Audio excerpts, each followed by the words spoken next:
नांदेड येथे प्रेम प्रकरणातून झालेल्या हत्या प्रकरणात युवकाच्या खुनाबाबत भारतीय क्रांती दलातर्फे आज विभागीय आयुक्त कार्यालयासमोर तीव्र निदर्शने करण्यात आली। प्रेम प्रकरणातून झालेल्या या हत्येप्रकरणी फास्ट ट्रॅक कोर्टात खटला चालून मुलीचे वडील व भाऊ व सहभागी सर्व आरोपींना लवकरात लवकर फाशीची शिक्षा देण्यात यावी अशी मागणी भारतीय क्रांती दलातर्फे आज विभागीय आयुक्तांना निवेदनामार्फत करण्यात आली।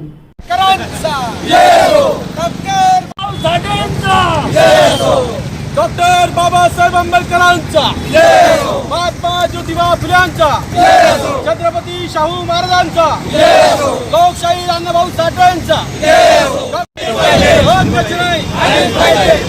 सक्षम कायद्याच्या मारेकऱ्याला फाशीची शिक्षा, सक्षम कायद्याच्या मारेकऱ्याला फाशीची शिक्षा होत कशी नाही। डॉक्टर बाबासाहेब आंबेडकरांचा, छत्रपती शिवाजी महाराजांचा, लोकशाही अण्णाभाऊ साठेंचा, सक्षम कायद्याच्या मारेकऱ्याला फाशीची शिक्षा।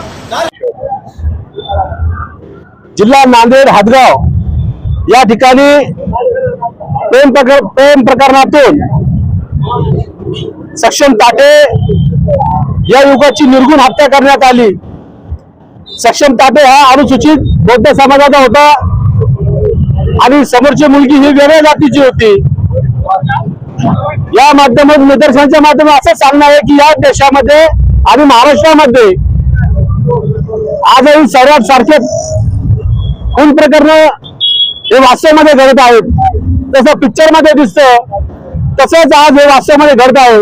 जात ही जात नाही, जातीच्या नावाखाली अनेक माणसं एखाद्या बकऱ्यासारखी कोंबड्यासारखी मारली जातात, परंतु हे मनवाद्याचं सरकार याच्यावर काही दखल घेत नाही।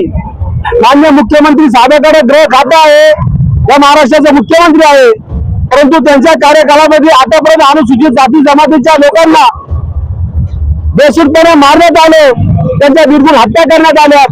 आता हे नवीन सक्षम ताटेचं प्रकरण, ती मुलगी वेगळ्या जातीची असल्या कारणामुळे त्या मुलाच्या भावाने आणि बापाने त्याची निर्घुण हत्या केली। ही घटना अत्यंत निंदनीय आहे, महाराष्ट्राला काळीमा फासणारी आहे। याचा आम्ही आज भारतीय क्रांती दलाच्या वतीने निदर्शन करून त्याचा जाहीर निषेध करतो आणि सक्षम ताटेच्या मारेकऱ्यांना फाशीची शिक्षा व्हावी यासाठी आम्ही आंदोलन करत आहोत। प्रेम प्रकरणाला जातीय स्वरूप देत असं आपल्याला वाटत नाही का? प्रेम प्रकरणाला जातीय स्वरूप यासाठी आहे की तो अनुसूचित जातीचा होता, मुलगी वेगळ्या जातीची होती आणि त्या जातीच्या नावाखाली जातीय द्वेषभावना ठेवूनच त्या मुलाची हत्या करण्यात आली। काही ठिकाणी मुलगा जर समजा अनुसूचित जातीचा असला, मुलगी जर सवर्ण असली तर आपण त्या बाबतीत आवाज का उचलत नाही? मग आवाज नेहमी उचललेला आहे, आपण मागच्या आमच्या आंदोलन बघा, परंतु अनुसूचित जातीचा मुलगा जर कधी असला आणि जर सवर्ण मुलगी असली तर ते जातीय द्वेषभावातून त्याची निर्घुण हत्या आतापर्यंत महाराष्ट्रात इतिहास आहे। मग ते नगरचं प्रकरण असो, नांदेडचं प्रकरण असो, परभणीचं प्रकरण असो, या कुठल्याही आता मागे एक मात्र समाजाचा मुलगा एका मराठा समाजासोबत मुलीसोबत प्रेम करणार होता, तर त्याची सुद्धा हत्या करण्यात आली। केवळ जातीच्या नावाखाली माणसंही मारल्या जातात, केवळ जातीच्या नावाखाली।